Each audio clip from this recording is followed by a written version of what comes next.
tumulto em um bar local desencadeia um confronto entre cidadãos embriagados e policiais em Port Orange, Flórida. Neste vídeo veremos os eventos que acontecem, desde a perturbação da paz até a detenção dos suspeitos. Se quiser saber como essa história acaba, fique conosco. Mas antes, deixa eu me apresentar. Eu sou o Coronel Fernandes. E para aqueles que apreciam relatos de crimes como estes, se inscrevam no canal, deem um like e ativem as notificações para não perderem nenhum vídeo futuro por aqui. Sem mais demoras, vamos ao vídeo de hoje. Em um bar local de Port Orange, Flórida, em 11 de fevereiro de 2024, autoridades foram acionadas devido a um tumulto causado por um grupo de pessoas visivelmente embriagadas. O comportamento difícil desses indivíduos, sob a influência do álcool, gerou preocupações com a segurança pública, exigindo a intervenção policial para restaurar a ordem e garantir o bem-estar dos presentes. Ao chegarem ao local, os policiais se dirigiram à proprietária do estabelecimento, que havia feito a denúncia, e a uma mulher presente detalhou a situação.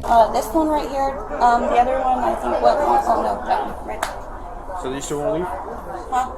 None of them will leave. This other guy, I guess, has been out for a while as well. I mean, Okay. none of them will leave. Do you want them trespass? Or you just want them gone for the night? I just want them gone, and I want them to get home safely. I've tried, I've offered to ask for Uber, I can't get any information. This one got hostile. He tried to fight my bartender inside, cussing at me, no. Após entender todo o contexto da situação, o policial decide abordar a primeira suspeita. Ao se aproximar dela, o oficial começa a fazer uma série de perguntas sobre sua situação, e a suspeita responde que não consegue enxergar por que perdeu seus óculos. No entanto, o policial continua questionando sobre sua residência e como ela chegou até ali. A suspeita simplesmente responde que veio de Uber. O policial, então, adverte que ela precisa sair do local, pois está causando incômodo aos clientes e à gerente do bar. Em resposta, a suspeita diz: Well, I know, but I can't just walk home without a license. Diante disso, o policial insiste em saber se ela possui um celular, e ao receber uma resposta negativa, a suspeita reforça a dificuldade que ela está enfrentando por não conseguir ver nada. Logo depois, mais policiais chegam ao local e o oficial que já estava presente explica a situação. Ele relata que, ao verem eles vistos chegando, acabou deixando seu computador cair, resultando em alguns danos. No momento seguinte, fora do bar em Port Orange, a polícia se depara com uma situação angustiante envolvendo uma cliente mulher indisciplinada, acompanhada por um homem. Sem controle, ela perturba a paz dos outros, gerando preocupação e caos no estabelecimento. Os policiais enfrentam a difícil tarefa de restaurar a ordem e lidar com o comportamento descontrolado, e assim garantir a segurança de todos. Enquanto os policiais tentam lidar com a situação, o homem afirma não saber quem é, deixando os oficiais confusos. Enquanto ele fornece informações confusas, a mulher que o acompanha enfatiza o fato de os policiais estarem fazendo muitas anotações sobre eles. O policial, com uma expressão séria e sua voz firme ecoando pelo ambiente tenso, dirigiu-se à suspeita, desejando saber seu nome. Com uma mistura de sarcasmo e cautela, a suspeita repete a frase do policial, e o policial confirma sua pergunta, adicionando uma dose de certeza de que desejava saber seu nome. Desafiadoramente, a suspeita retrucou, perguntando se ele não havia anotado seu nome em suas anotações. Em uma tentativa de esclarecer a situação, o policial começou a explicar, mas foi interrompido pela suspeita, que queria saber sua opinião. Mantendo sua postura profissional, o policial apenas informou que a gerente não queria eles naquele local. Com raiva, a suspeita concorda e disse que entendia. Em seguida, o policial muda o foco da conversa, querendo saber se ela já havia chamado o Uber. A resposta da suspeita é confusa e contraditória, pois ela menciona que a gerente do bar não pediu em momento algum para que ela saísse, mas logo em seguida afirma que sim, pediram para sair. O policial, persistindo na verdade, afirma. She has, and that's why we're here. Has she? So now, She well, did listen. not. That's great. A suspeita, aparentando confusão e agitação, agradece sarcasticamente. So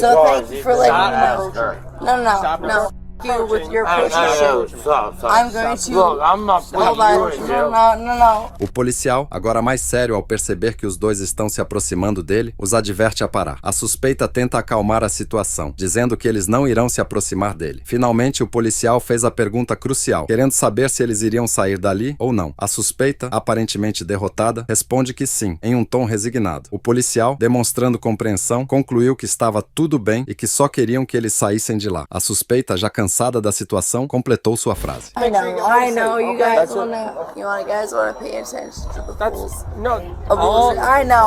all You guys we- have nothing to Hey, do. I'm sorry, I appreciate it. It's cool. Okay. It's cool. It's All we cool, want, it's cool. all we want is to make sure I you get know. home You guys safe. want peace, right? O policial concordou com um simples: sim, é isso. A tensão atingiu seu ápice quando os policiais se depararam com um suspeito altamente embriagado durante o distúrbio no bar de Port Orange. Este indivíduo, em um estado de extrema embriaguez, representou um desafio único, testando a paciência e habilidades dos policiais. Lidar com uma situação tão volátil exigiu um delicado equilíbrio entre firmeza e contenção. O indivíduo, com sua fala embolada por causa do álcool, provoca o policial. A suspeita, aparentemente confrontadora, começa a dizer para o policial não tentar agir como um durão com ela, e o policial tenta trazer algum esclarecimento à situação sobre o telefone que está na mão do indivíduo, mas não consegue. E a suspeita insiste em dizer que os dois estavam agindo de forma consciente todo o tempo. O diálogo torna-se caótico quando o policial tenta controlar a situação. Nope. That's my Stand fault. up. Stand up. Come on. Stand up. Hey, don't do it. Listen, All right.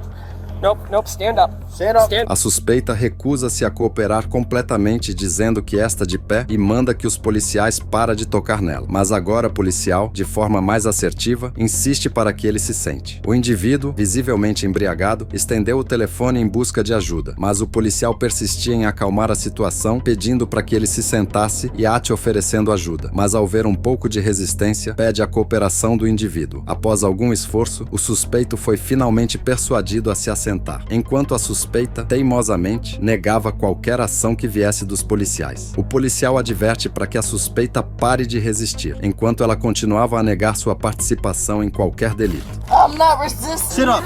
A situação rapidamente escalava, com o policial tentando manter a ordem pedindo para ela se sentar, enquanto a suspeita questionava o que estava acontecendo e aparentemente também demonstra não entender o que o policial estava fazendo. O policial recém-chegado tentou trazer um pouco de lógica à situação, explicando que ele também estava um pouco perdido, já que acabara de chegar. Ele insistiu que, se a suspeita queria que aquilo acabasse, precisava cooperar com eles. Por fim, o policial decidiu que poderia liberá-la caso aceitasse ser levada para casa na manhã seguinte, pois não parecia seguro que ela saísse daquele estacionamento sozinha. Ele começou a pressioná-la para se levantar, enquanto a suspeita permanecia desafiadora, questionando o motivo e acusando o policial de invadir seu espaço. Com as tensões se intensificando e a noite se tornando ainda mais caótica, os dedicados policiais enfrentaram o formidável desafio de conter o indivíduo indisciplinado no bar. A situação continuava a se desenrolar enquanto o policial tentava controlar a suspeita, claramente embriagada. Ele enfatizou mais uma vez que eles haviam pedido para ela sair, mas ela se recusou a fazê-lo completamente. A suspeita, em sua confusão, respondeu que não estava completamente saindo, e o policial, agora mais assertivo, acusou-a de estar resistindo. A suspeita negou veementemente, afirmando que não estava, e que isso era uma mentira absurda, algo que os policiais sabiam muito bem. Mas o policial tentou encerrar a discussão pedindo-lhe para parar, mas a suspeita continuou a contestar que não estava resistindo a nada e que não estava se negando a nada. O policial, buscando resolver a situação pacificamente, pergunta se poderia falar com ela por um segundo, e a resposta da suspeita foi mais uma confusão, perguntando se o policial tinha uma esposa, o que ela afirmou positivamente. A tensão atinge um alto grau quando o policial começa a questionar se ela iria cooperar pacificamente, mas a suspeita reagiu com indignação, ordenando que eles retirassem suas mãos dela imediatamente. O policial, tranquilo, comenta que já esperava que a situação terminasse assim e por isso acabou esperando na rua. A situação se intensificou ainda mais quando a suspeita confrontou o policial, questionando se ele achava aquilo engraçado, após ouvir algumas risadas. Enquanto isso, o indivíduo tentava se desculpar, afirmando que não tinha feito nada daquilo e que nem mesmo tinha bebido. O policial questionou se o homem era capaz de voltar para casa sozinho ou se precisava ir ao hospital. Em seguida, pergunta se o homem não havia agarrado a mulher, mas mesmo após os policiais explicarem que estavam observando-o, o indivíduo continuou a negar qualquer envolvimento. Os policiais então questionaram se ele estava em condições de cuidar de si mesmo e se estava apto para voltar para casa. Propuseram então fazer um teste, pedindo para que ele caminhasse até a caixa de correio que estava a poucos metros de distância. Ao perceberem que o homem podia caminhar, decidiram liberá-lo, e o indivíduo explicou que morava a 2 quarteirões dali, e os policiais o informaram novamente que estava liberado. As próximas interações mostraram o policial tentando resolver a situação de forma pacífica e segura, enquanto lidava com a resistência e confusão da suspeita. suspeita. A tensão entre as partes envolvidas permaneceu palpável até o final do diálogo. O diálogo continuou enquanto o policial tentava convencer a suspeita a cooperar, pois ela havia feito algo que precisava de atenção. Mas a suspeita discordava, insistindo que não era nada demais. E o policial, buscando manter a situação sob controle, pediu para que ela se sentasse no carro. A suspeita, aparentemente ciente do desconforto que estava causando, começa a afirmar que os policiais estavam machucando-a. O policial, buscando manter a calma, insiste que ela precisa escutá-los, e a suspeita diz que sabe bem disso. Em um esforço para evitar medidas mais drásticas, o policial alerta que precisará colocar um colete de contenção nela. A suspeita, aparentemente conformada, diz que já sabia disso, e o policial tenta tranquilizá-la, mas explica que de fato é algo desconfortável. Então pede para que ela apenas relaxe, o que não ajuda muito ela nesse momento. A suspeita expressa sua preocupação com o desconforto que isso causaria, destacando a dificuldade dos policiais em lidar com ela, já que parecia estar em um estado emocional e físico desafiador. Diante de uma situação dinâmica e imprevisível, os policiais devem empregar seu treinamento e expertise para efetivamente conseguir realizar suas ações com a pessoa que precisa. A suspeita expressa sua frustração. So because I went to a bar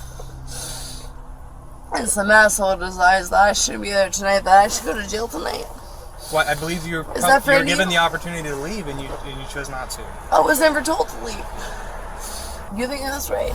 O policial, repetindo a pergunta da suspeita, tenta manter a calma enquanto ela continua questionando se ele realmente acha que aquilo estava certo. Ele explica que naquela noite ela apenas cometeu uma contravenção, mas é interrompido pela suspeita, que deixa claro que só queria pausar aquela situação. O policial tenta minimizar o incidente, explicando que, embora fosse algo ruim naquele momento, não era o fim do mundo. No entanto, a suspeita persiste em questionar como ele poderia dizer isso, considerando que ela havia cometido um crime, e o policial então revela algo surpreendente para ela, explicando que aquilo não era um crime, mas apenas uma contravenção, e que a mulher não estava enfrentando acusações criminais até aquele momento. A suspeita explica seu ponto de vista, querendo entender por que alguém no bar decidiu dizer que ela estava incomodando-os, quando só queria tomar uma bebida. O policial tenta ser compreensivo, sugerindo que ela talvez tivesse tomado algumas, e que isso provavelmente estava contribuindo para... Mas a suspeita começa a se defender. I have. Listen, hold on, baby. I have. But I'm not. I promise, I'm not. I'm not trying to say some shit. O policial, reconhecendo o comportamento da suspeita, tenta oferecer conselhos. I know, and you seem like a very good person. I think that you're a good person. That's Naomi. All right, and I will tell you this: when you're gonna have court at some point. Well, you're just No, gonna look at this. no, Listen, please. listen, just listen, okay? Like, I'm not. Listen, Naomi. What is gonna help your case a lot is how you behave from this point on. No, do you get it? Listen. I sound like that. No, I sound like that. Mas o policial fica confuso, incapaz de entender por que as coisas não eram assim, o que cria um clima de tensão entre ambas as partes. Apesar dos desafios apresentados pelos dois indivíduos altamente alterados, esses policiais demonstram habilidades excepcionais em manter a ordem, destacando o papel crucial da aplicação da lei na resolução de situações voláteis e na preservação da segurança pública. O policial começou a relatar aos outros o que havia ocorrido naquela situação. The boyfriend was all over her, grabbing her and everything else, fell backwards. She did. They both did. She hit her head on the motorcycle. Okay. So at that point we're like, hey, let's get her up and everything. She immediately starts trying to turn and fight with us, me and Gallagher. He helped him out. It's like, hey, get your hands off me. I'm like, okay, well, sit down. Just sit down. She's like, I'm not sitting down. No, you're gonna sit down. Didn't sit down.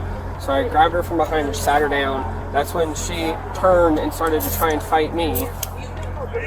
And at that point, we just grabbed her, put her hands behind her back and secured. Enquanto isso, a suspeita tentava convencer o policial a soltar suas algemas. No entanto, o policial, mantendo sua posição, explicou que não iriam removê-las. Ele começou a pedir para que Naomi, nome da suspeita, soletrasse seu primeiro nome e em seguida perguntou sobre seu sobrenome. A suspeita tentou mudar de assunto, mencionando sua origem alemã e questionando se o policial também era de lá. O policial ignorou a pergunta e insistiu para que ela soletrasse agora seu sobrenome. E a suspeita então respondeu: De Vito. a suspeita expressou sua frustração, dizendo que o policial não a entendia e que ela era uma boa pessoa. O policial tentou confortá-la, afirmando que acreditava em suas palavras, mas também comentou sobre pessoas boas podem acabar sendo presas também. No entanto, a suspeita permaneceu indignada, acreditando que toda aquela situação era injusta e revelou que se importava de apodrecer naquele lugar. A tensão e a frustração eram visíveis entre os dois. Gerenciar tais situações requer um delicado equilíbrio entre manter a ordem e preservar o bem-estar tanto dos indivíduos envolvidos quanto do público em geral. De volta à primeira suspeita, o policial, buscando resolver a situação de forma pacífica, perguntou se ela morava nas proximidades e como poderiam sair dali. Ele também questionou se havia alguma maneira de a mulher voltar para casa em segurança ou se precisaria ir para um hospital caso necessário. Tudo o que ele buscava era garantir que a suspeita pudesse retornar para casa de forma segura e adequada, demonstrando preocupação com seu bem-estar. De volta a Naomi, ela expressou sua hesitação, pedindo para esperar 1 minuto, mas o policial continuou pedindo sua cooperação enquanto ela insistia em resistir. O policial, buscando garantir a segurança da suspeita, pediu com respeito para que ela entrasse no veículo e ficasse lá. Nesse momento, a suspeita mostrou confusão e preocupação com o que estava acontecendo. Ela demonstra sua ansiedade dizendo que estava em apuros. O policial tenta acalmá-la pedindo que, antes de qualquer coisa, ela retirasse suas mãos naquele instante. A suspeita, agitada, pediu para que ele parasse e que os policiais soltassem as mãos dela naquele mesmo instante. O policial, mantendo sua posição, ordenou que ela parasse, mas a suspeita insistiu para que o policial também parasse. Ele tentou justificar sua ação, porém a suspeita demonstrava desconfiança e temia que o policial não parasse. A tensão entre eles era evidente, com a suspeita resistindo e o policial tentando mantê-la sob controle. A senhora não queria ouvir e continuava gritando com o policial, tornando as coisas difíceis para si mesma e perturbando a paz na sociedade. Esse comportamento adicionou complexidade para os policiais que tentavam lidar com a situação. A suspeita, em um tom sarcástico e desafiador, menciona que gostaria de discutir o assunto e está ciente de que tudo está sendo gravado. Ela reclama que o policial a prendeu com muita força. Em seguida, ela pergunta ao policial qual é o seu nome, e ele responde que se chama Brian. A suspeita se sente aliviada por ele ter a respondido. No entanto, sua atitude logo muda quando ela questiona novamente o nome do policial e expressa desconforto com o contato físico, pedindo para que ele não toque em suas pernas. Tentando se acomodar no carro, ela pede ajuda para colocar suas pernas dentro do veículo e reclama sobre o espaço apertado no carro. A suspeita continuava expressando sua insatisfação com o policial, pedindo para que ele não tocasse em seu rosto. Ela manda que ele tire suas mãos de seu rosto. O policial, preocupado com a segurança da suspeita, tentava acalmá-la, pedindo para que parasse de resistir. Mesmo assim, a suspeita continuava desafiadora, reclamando dele estar tocando em seu rosto. No desfecho, o policial demonstrou preocupação com seus colegas, questionando se estavam bem. Após um comentário sobre um corte no dedo, outro policial ofereceu ajuda, perguntando se precisava de socorro e mencionando que tinha alguns itens como band-aids e outros itens úteis caso fossem necessários. O policial, sentindo-se obrigado a agir, deteve a mulher perturbadora e a colocou no veículo policial. Mais tarde, ela foi levada para a delegacia de polícia e acusada de comportamento desordeiro e resistência à prisão. As implicações legais severas de suas ações destacam a seriedade da situação. A prisão não apenas visava restaurar a ordem imediata, mas também lidar com as consequências legais de seu comportamento descontrolado e agressão aos policiais.